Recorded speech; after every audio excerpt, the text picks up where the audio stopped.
एक बार पुनः आप सभी का स्वागत बेसिक लर्निंग टू एडवांस के इस प्लेटफॉर्म पर। आज हम बात करने वाले हैं संस्कृत की गिनती के भाग 2 की।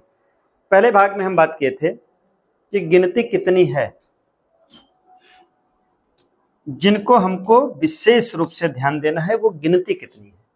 वो गिनती देखिए हम बताए थे कि 4 तक की गिनती हमको विशेष रूप से ध्यान देना है। इस पे वार्ता हो चुकी है 1, 2, 3 और 4।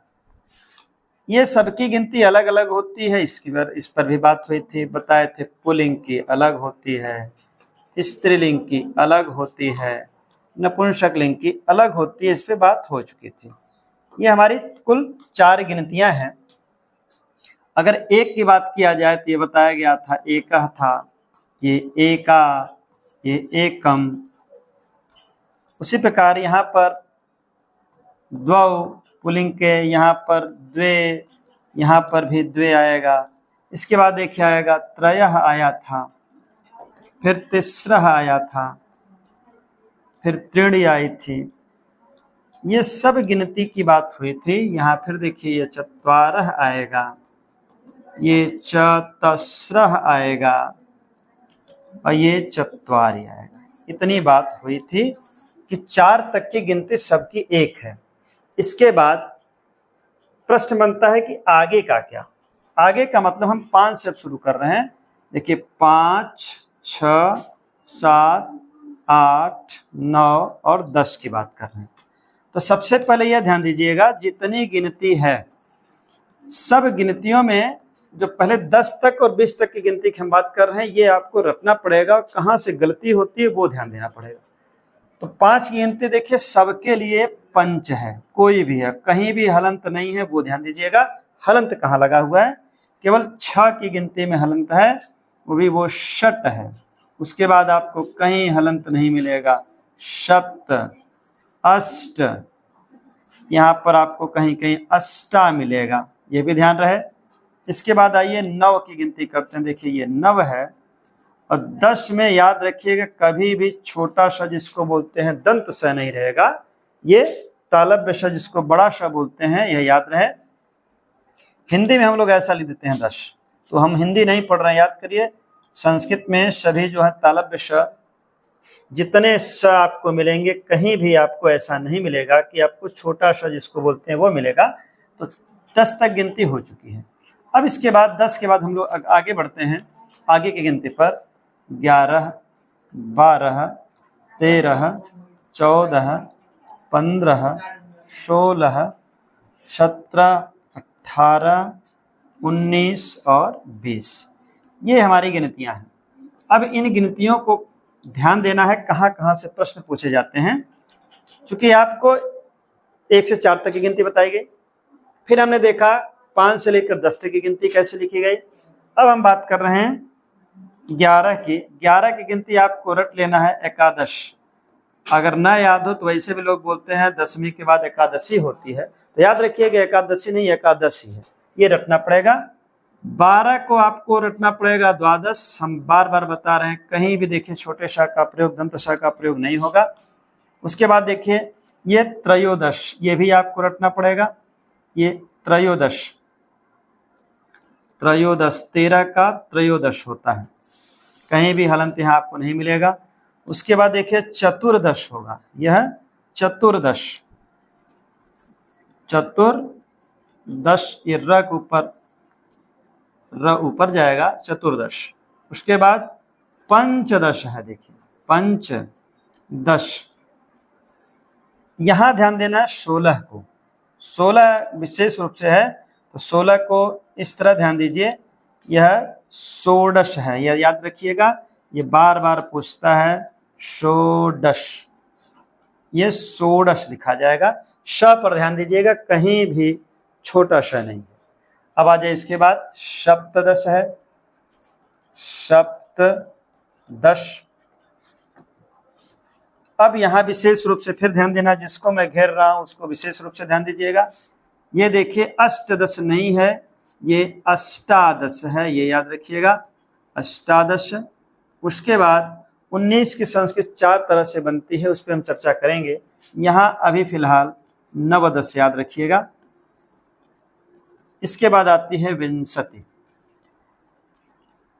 और ये हो गया विंशति। तो 20 तक की हमारी गिनती हो गई। क्या क्या पहले हम लोग देखे हैं पिछले वीडियो में, भाग 1 में हम लोग चर्चा किए थे कि 1 2 3 4 मतलब 3 लोग जो हैं पुल्लिंग स्त्रीलिंग नपुंसक, इनके 4 तक की गिनती अलग हैं। एकः एका एकम द्वौ द्वे द्वे त्रयः तिस्रः त्रीणि, ये तीसरा है। उसके बाद चत्वारः चतस्रः और चत्वारि, ये सबकी अलग अलग है। इन पे कैसे शब्द बनेंगे इसकी बात होगी। एक प्रश्न यहां से बनेगा, देखिए अगर पूछेगा तो पूछ नहीं सकता है, लेकिन आप उसके लिए तैयार रहिए। यहाँ क्या पूछ सकता है, एक की गिनती कैसे चलती है। तो जब इसका रूप चलाएंगे, एक का जो रूप होगा, अब सबके रूप की बात कर रहे हैं, देखिए ये पूछ सकता है कि कहाँ से कितने वचन में कैसे चलेगा, वचन पूछ देगा। तो एक की गिनती कितने वचन में चलेगी, तो सीधी सी बात है, जब वह एक है तो 2 वचन होगा ही नहीं, बहुवचन होगा नहीं। तो हमेशा जान लीजिए जो एक की गिनती रहेगी, यहाँ हम नीचे लिख दे रहे हैं, एक की गिनती केवल एक वचन में चलेगी, केवल एक वचन में। क्यों एक वचन में चलेगा, स्पष्ट हो रहा है, क्योंकि एक ही है तो एक वचन से चलेगा नहीं। ये देखिए सब 2 हैं, तो इसका मतलब 2 की गिनती जब हम पढ़ेंगे, उसका जब रूप पढ़ेंगे तो यह रूप सभी द्विवचन में चलेगा। मतलब चूंकि 2 ही है, इस कारण इसका रूप हमेशा द्विवचन में चलेगा, हमेशा द्विवचन में। इसका न तो एक वचन का रूप बनेगा न तो बहुवचन बनेगा, कारण चूंकि ये 2 है तो एक होगा नहीं, ज्यादा होगा नहीं, तो इस नाते इसका रूप जब भी चलेगा पूरा द्विवचन में चलेगा। अब यहां से देखिए ये 3 है तो ये बहुवचन में है, तो जितने बहुवचन वाले हैं सबका रूप बहुवचन में चलेगा। उसको आपको याद रखना है 3 से 18 तक।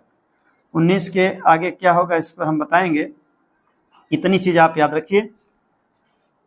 एक का जो रूप चलेगा किसी का, चाहे पुल्लिंग का चला लीजिए, चाहे स्त्रीलिंग का चलाइए, चाहे नपुंसक का चले, इसका हमेशा 7 विभक्ति में इसका रूप केवल एक वचन में चलेगा।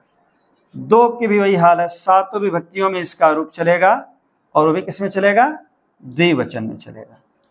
अब लेकिन यहाँ 3 से 3 बहुवचन है, तो बहुवचन का न तो एक वचन होगा, जो बहुवचन में वो एक वचन में कैसे होगा, वो द्विवचन में भी नहीं होगा। जो 3 पहले से 3 या 3 से ज्यादा रहेंगे तो कम कहाँ से होंगे। इसका मतलब 3 से लेकर 18 तक सदैव बहुवचन में रूप चलेंगे, यह याद रखना है। तो 3 चीज आपको याद रखनी है, सबकी गिनती अलग अलग है। स्त्रीलिंग पुल्लिंग नपुंसक की एका एका एकम द्वौ द्वे द्वे त्रयः तिस्रः त्रीणि चत्वारः चतुर्थ चत्वार। इसके बाद जो आएगा देखिए 5 से लेकर हमको 10 तक विशेष रूप से सावधान रहना है। किस रूप में, कि हलंत केवल याद रखना है, कहाँ पर, एक स्थान पर हलंत है, किसमें, सट में। पूछेगा सट क्या है, तो ये 6 है, लेकिन अगर पूछ दिया ये सट निकला कहाँ से, तो भी याद रखिए इसका मूल रूप अगर कहीं पूछ दिया तो शश भी याद करके जाइएगा। 6 का जो मूल रूप है वो शश है, लेकिन गिनती पूछेगा तो सट, 6 की गिनती सट, और कहीं हलंत आपको नहीं दिखेगा।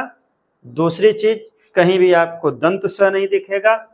यहाँ पर देखिए कहीं ऐसा ना हो कि आप सप्त में आपको विकल्प दे देगा, 7 की गिनती है संस्कृत में, सप्त लगा देगा, तो हलंत केवल याद रहे 6 में, और कहीं नहीं है। इसके बाद देखिए आपको तैयार किसके साथ रहना हो, त्रयोदश, ये आपको जरूर याद रख के जाना है, षोडश याद रख के जाना है, और अष्टादश 18 की गिनती। ये इतनी गिनतियां विशेष रूप से याद रखनी है। इसके बाद हम लोग गिनती बनाएंगे, रटेंगे नहीं। आपको पहले 1 से 20 तक की गिनती याद करनी है। कौन कौन, ये सामान्य रूप से हम लोग बोलते हुए हैं, एका एका एकम द्वौ द्वे द्वे, ये 4 तक की गिनती अलग है। 5 से लेकर 10 तक आपके सामने है। जो विशेष रूप से गलती होगी उसकी हम बात बता दिए कि सट पे हलंत रहेगा, और न तो पंच में है, न तो सप्त में है, न तो अष्ट में, कहीं हलंत नहीं है। और दूसरी चीज, कहीं छोटा सा नहीं मिलेगा, दंत सा नहीं मिलेगा। उसके बाद एकादश, द्वादश, त्रयोदश, चतुर्दश, पंचदश, यहाँ पर कभी सट दश दे देगा आपको विकल्प में, सोचेंगे सट दश मतलब हो गया, सोचेंगे सट है और 10 है, वास्तव में तो यही है सट दश, लेकिन यह रूप से यह जब इसका संधि होता है, संधि के कारण यह षोडश बनता है। आपको उस पर नहीं जाना, आपको रट के जाना है। हम बार बार बता रहे हैं कि यहाँ पेस्टी नहीं करनी है, न तो इस पे 33 लिखना है, आपको रट के जाना है कि भैया 16 की संस्कृत हमको याद है, 16 हम लगा के आ जाएंगे, इससे ज्यादा पूछेगा नहीं। अब आपको आगे क्या देखना है, अब हम 10, 20, 30, 40, 50 की बात करेंगे और इसके बाद नेक्स्ट वीडियो में आपको बनाना सिखा देंगे कैसे गिनती बनाते हैं। लेकिन याद रहे 1 से 10 तक की गिनती, उसके बाद 11 से 20 तक की गिनती आप रटेंगे, इसमें कुछ करना नहीं है। अब आइए देखिए हम लोग पुनः 10, 20, 30, 40, 50, यहाँ फिर देखिए 60, 70, 80, 90 और 100, इन गिनतियों पर बात करने वाले हैं। तो 10 की गिनती भी बताई गई है, ये 10 है, कहीं हलंत कहीं विसर्ग नहीं है। 20 की गिनती भी बताई गई है, ये विंशति, ये याद रखना है विंशति। 30 से लेकर देखिए 30 से आपको एक ट्रिक और याद रखना है कि जैसे आप 30 से पहुंचेंगे तो 30 की गिनती क्या कहेगी, ये सब में 3 से लेकर 50 तक ये 3 बार हलंत रहेंगे। देखिए यही शुरू हो जाएगा 63, ये हलंत रहेगा। 44, 40 का भी आपको 44, ये भी हलंत रहेगा, ये याद रखिएगा। 50 का भी आपका हलंत रहेगा 50, ये हलंत रहेगा। अब इसके बाद आइए हम लोग पहुंच रहे हैं 60 पर। 60 को देखिए षष्ठी कहा जाता है, षष्ठी, और ये विसर्ग यहाँ पर है। इसके बाद सप्तति, उसके बाद देखिए है अशीति, अशीति, अशीति, उसके बाद है नवति, और उसके बाद आपका है शतम, यहाँ पर हलंत है, ये याद रहे। तो हमने देखा 10, 20, 30, 40, 50, 60, 70, 80, 90, 100, इनकी गिनती हमको याद करनी है। तो 10, 20, 30, 44, 50, जो ध्यान देना है वह यह देना है कि यहाँ पर 3 लोगों के पास 30 से शुरू होगा और 3 बार होगा, ये ट्रिक याद रखिएगा। 30 से शुरू होगा और 3 बार होगा, 30 से शुरू होगा 3 बार होगा हलंत। 63, देखिए यहाँ पर एक बिंदु है। 20, 30, 44, 50, 60, 70, 80, 90 और शतम। इसका मतलब हम लोग अगर यह बात करें तो हमने ऐसे सीखा, मतलब ये 10, 20, उसके बाद हम लोग क्या किए, हम लोग यहाँ से पकड़ लिए 10, 20, 30, 40, 50, 60, 70, 80, 90, 100, यहाँ तक हम लोग पहुँच गए। इसका मतलब अगर कहें 20 और इसके बाद 8 इधर, 28 गिनतियाँ हम लोग तैयार करेंगे। इसके आगे बनाएंगे कैसे, मान लीजिए बनाना है तो बताए थे अंका नाम वामतो गति, बताए थे संस्कृत की गिनती बाएं से चलती है और सब जगह दाहिने से चलती है। जैसे हमको 96 लिखना हुआ तो गणितीय कहता है कि पहले भाई इकाई लिख दो, उसके बाद दहाई लिख दो, तो हमारी 96 संख्या बन जाती है। और उस 96 संख्या बनने में भी 96 की संख्या जो बनी है वह वास्तव में कैसे बनी है कि हम दहाई में क्या किए हैं, 10 से गुणा किए हैं और फिर इकाई जोड़ दिए हैं, तो 90 + 6 यह मिलकर 96 हो चुका।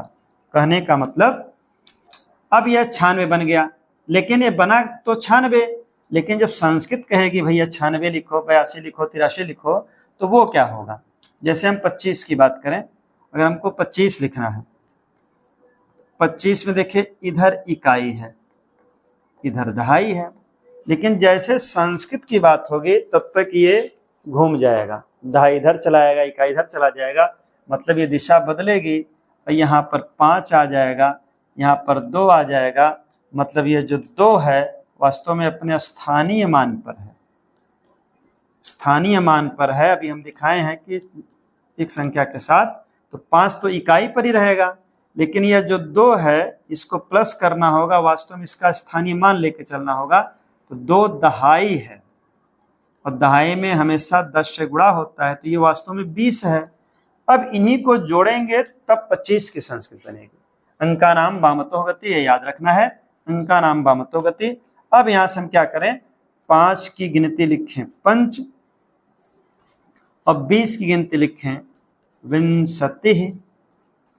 तो अब यहाँ पर कोई संधि अगर होगी तो कर देंगे, नहीं है तो आप ऐसे लिख देंगे क्या, पंचविंशतिः। क्योंकि यहाँ कोई ऐसी संधि होने वाली नहीं है, क्योंकि बार बार यहाँ पर संधियां होंगी, तो जो संधियों से जुड़ेगा वो नया रूप बनेगा, नहीं होगा तो आप ऐसे जोड़ लेंगे। कहाँ कहाँ संधियां होंगी, कहाँ कहाँ आपको रटना होगा, हम बताएंगे। पुनः दूसरा उदाहरण देखें, जैसे लिख दिया गया 38। मान लीजिए हमको 38 लिखना है, या और आसान से पहले आसान भाषा के हम लोग चले, मान लीजिए हम लोग लिख दिए 27 की बात कर रहे हैं। अब 27 में पता है कि पहले इस 27 को अंक में लिख दीजिए, उसके बाद इन अंकों को हेर फेर कर लीजिए। इससे कहिए भैया तुम इधर आ जाओ और 2 को इधर भेजेंगे, मतलब दहाई जैसे इधर आएगा ये अपने मूल रूप में आएगा। अगर ऐसे 87 लिखना है तो 87 तो ये हमारी मेन गिनती है, जिसको हम गणित की गिनती कहते हैं, लेकिन संस्कृत के लिए फिर हेर फेर हो जाएगा। इकाई यहाँ चला आएगा, दहाई यहाँ चला जाएगा, और जैसे दहाई वहाँ जाएगा एक शून्य बढ़ा लीजिएगा, क्योंकि दहाई में हमेशा 10 से गुणा होता है। अब सामान्य रूप से हम कहते हैं 80 या 7 87 कहते हैं, लेकिन जब संस्कृत की बात आती है तो कहते हैं 7 और 80 मिलके हमको 87 बनाना है। अब 7 की गिनती क्या होगी, देखिए सप्त, हलंत नहीं है, पहले से आपको बताएं, केवल एक जगह हलंत है, जो आपके 5 तक की गिनती से लेकर 10 तक की गिनतियों में 6 के पास हलंत है। उसके बाद देखिए क्या है ये, अशीतिः। अब अगर यहाँ सामान्य संधि होगी तो एक संधि हो जा रही है, किसकी संधि, देखिए यहाँ से जब हम संधियों पे चलेंगे तो उसके पहले हम आपको ये बता देंगे कैसे बन रहा है। तो छोटा सा देख लीजिए, यहाँ पर दीर्घ संधि की बात हो रही है। तो जब दीर्घ संधियां हैं तो दीर्घ संधि में क्या होता है, सामान्य रूप से हम जानते भी हैं क्या, कैसे जुड़ेगा। देखिए इसको अलग करेंगे तो हो जाएगा सप्त, यहाँ से अ निकलेगा, फिर आगे अ मिल गया तो अकः सवर्णी दीर्घ, अक प्रत्याहार के बाद सवर्णी प्रत्याहार आता है, सवर्णी वर्ण आता है, तो जोड़ देते हैं। कहने का मतलब बिरादरी से बिरादरी मिलेगा तो बड़का बिरादरी बन जाएगा, मतलब हो जाएगा सप्त धन आ, आगे शीति ही पड़ा हुआ है।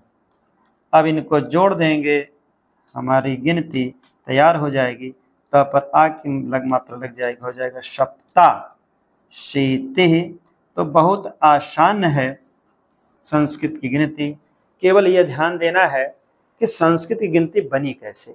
बनने के पीछे हम बताए हैं कि हमारी जो मूल गिनतियां हैं वह हमारी गणित की गिनती है, पहले इकाई होती है फिर दहाई होती है, लेकिन जैसे संस्कृत आती है ये इकाई पहले आ जाती है, दहाई बाद में चली जाती है।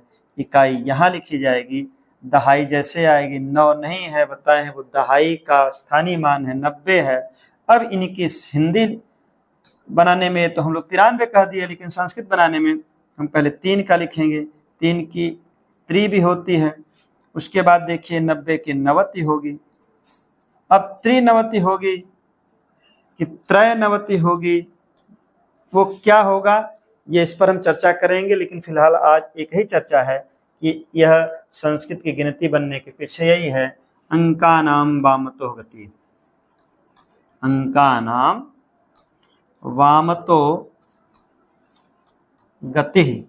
इसकी बात हम बार बार कर रहे हैं, इसका यही मतलब है कि संस्कृत में जो गिनतियां होती हैं वो बाएं से चलती हैं। देखिए बाएं से चली हैं, मतलब 3 में 90 जोड़े हैं तब जाके 93 बना है, लेकिन मेन गिनती में क्या था, दहाई में इकाई जोड़ने पर 93 बना था, लेकिन यहाँ पर क्या बना, इकाई में दहाई जोड़ने पर 93 बना।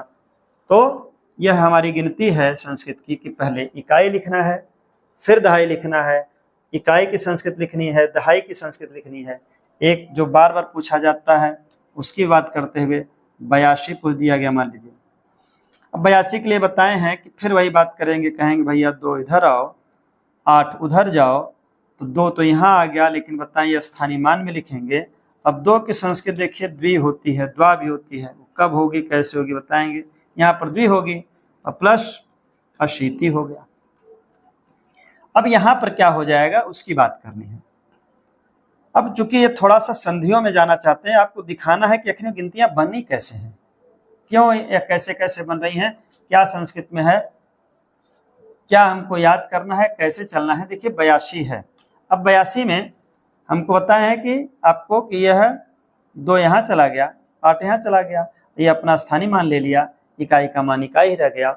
अब 2, अब यहाँ पर द्विअशीति नहीं लिख सकते। अब यहाँ से फिर देखिए संधियाँ आएंगी, तो यहाँ पर देखिए पहले निकलेगा, अगर हम इसको अलग करेंगे, ये देखिए द है और फिर वह है, और इस पे देखिए मात्रा किसकी लगी है, ह्रस्व ए की लगी है।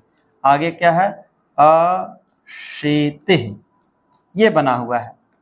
अब इको यणच का एक सूत्र आता है यण संधि में कि ई उ रील री के बाद कोई भी असमान स्वर आए तो ई कहेगा हम अपने मूल पर चले जाएंगे, मतलब जो मेरा उच्चारण स्थान और ई का उच्चारण स्थान जहां पर है मैं साथ हो लूंगा, तो ई का यह हो जाएगा कहने का मतलब। तो देखिए ई के बाद कोई भी असमान स्वर आया, ई कहेगा हमारा नाम यह हो जाएगा, क्योंकि हमारी बिरादरी का नहीं कोई आया। अब अशीति आगे जैसे है वो पड़ा रहेगा, अशीति। अब देखिए ये रटना पड़ेगा आपको, इतना आपको व्याख्या नहीं करनी पड़े, लेकिन दिखाना चाहते हैं कि संस्कृत गिनती बनती कैसे है। अब क्या होगा, देखिए विकलांगता यहां तक चली आई है, तीनों लोग समझे दिव्यांग हो गए। अब हम लिखेंगे क्या, द भी आधा है और वह के साथ ये जुड़ जाएगा, लेकिन यह कहेगा हम भी विकलांग तुम भी विकलांग, तो कैसे काम चलेगा। तो कहेगा भैया हम इसके साथ थोड़ी देर के लिए जा रहे हैं, तो वह तब तक यही इंतजार करेगा। अब यह इसके साथ जुड़ेगा तो हो जाएगा पूरा पूरा यशीति, यशीति। अब यह यशीति ही बन गया। फिर अब अंतिम में देखिए क्या हो सकता है, यह देखिए आधा द है और वह इसके साथ हो जाएगा, तो इसमें जुड़ जाएगा द्वशीति। कई बार पूछा है तो इसमें ज्यादा लफड़ा है, इस नाते इसको याद कर लीजिए क्यों हुआ, हम आपको बता दिया। द्वशीति, आधा द भी आधा रहेगा, कभी आपको देगा तो यही मूल रूप है इसका, जो 82 की संस्कृत है, द्व और व्यशीति। कहने का मतलब आगे सब पर चर्चा होगी। द्वशीति चाहे ऐसे देगा चाहे ऐसे देगा, कहने का मतलब यही है कि जो संस्कृत की गिनती बन रही है वो पहले इकाई आ रही है, फिर दहाई आ रही है, और दोनों लोग अपना अपना नाम रख रहे हैं, संधि कर रहे हैं, हो रहा है तो कर रहे हैं, नहीं तो छोड़ दे रहे हैं। जैसे अगर 55 लिखना है तो यहाँ पर बहुत आसान है, दोनों एक का जैसे हैं, लेकिन इकाई में यहाँ केवल 5 आएगा, और दहाई में ये जब आएगा कहे भाई हम 50 हैं। अब कहेंगे भाई सब लोग अपना अपना संस्कृत में नाम बताओ, और संधि हो तो कर लो नहीं तो छोड़ दो। ये कहेगा मेरा नाम संस्कृत में पंच है, ये कहेगा मेरा नाम संस्कृत में 50 है। अब दोनों लोग अपना नाम लिख के फिर बातचीत करेंगे। अब बताए हैं 30 40 50 वाले में हलंत है, अभी पीछे बात हुई थी, यहाँ पर संधियां होंगी नहीं, तो ये पंच 50 वैसे उतर जाएगा। देखिए पंच और फिर 50, तो आज इतना ही, केवल हम आपको वो दिखाना चाहे कि संस्कृत बनती कैसे है। संस्कृत में हमने आज क्या क्या देखा कि संस्कृत की जो गिनतियां थी वो पहली गिनती कैसी थी, हम लोगों ने देखा कि पहली जो गिनती थी वह 1 2 3 4 की गिनती अलग अलग है। इसमें बताया गया कि 1 की गिनती का जब रूप चलेगा हमेशा एक वचन में चलेगा, 2 का रूप चलेगा तो केवल द्विवचन में चलेगा, और 3 से लेकर 18 तक का बहुवचन में चलेगा, इसकी बात हुई है। उसके बाद हमने देखा 5 6 7 8 9 10 की गिनती, सतर्क कहाँ रहना है, सट से, कहीं हलंत नहीं है। अगर मूल रूप पूछेगा सट का तो ये शश है, ये सस से आया है। इसके बाद सप्त 9 10, अष्ट को अष्टा भी कहते हैं, कहीं भी छोटा सा नहीं है, कहीं हलंत नहीं है सट को छोड़कर। उसके बाद एकादश द्वादश त्रयोदश को आप याद रखना है, चतुर्दश पंचदश षोडश सही रखना है, सप्तदश अष्टादश, जिनको जिनको विशेष रूप से याद करना हम उसको घेर दिए हैं, इसको जरूर याद रखिएगा। उसके बाद 9 10 इसकी गिनती पर और हम चर्चा करेंगे क्या क्या, और इसका बनेगा विंशति। उसके बाद हमने देखा कि 20 से लेकर 10 से लेकर 50 और 60 से लेकर 100, इनकी बात हम लोग कर लिए क्या क्या, 10 विंशति 63 चत्वारिंशत् 50 बताए थे, यहाँ से यहाँ तक हलंत है और कहीं हलंत नहीं है। षष्टि सप्तति अशीति नवति शतम अंका नाम वामतो गति, पहले इकाई फिर दहाई, दहाई स्थानीय मान के साथ आएगा, 20 30 40 50 इनकी संस्कृत आएगी, इकाई पहले जुड़ेगी। कई संधियां होंगी तो संधियों के साथ लाएंगे, नहीं तो वैसे रखेंगे। मिलते हैं इसके नेक्स्ट पार्ट में और अंतिम भाग में गिनती के साथ। इसमें 1-2 नंबर का बराबर पूछता है। तब तक देखते रहिए बेसिक लर्निंग टू एडवांस। सभी को धन्यवाद।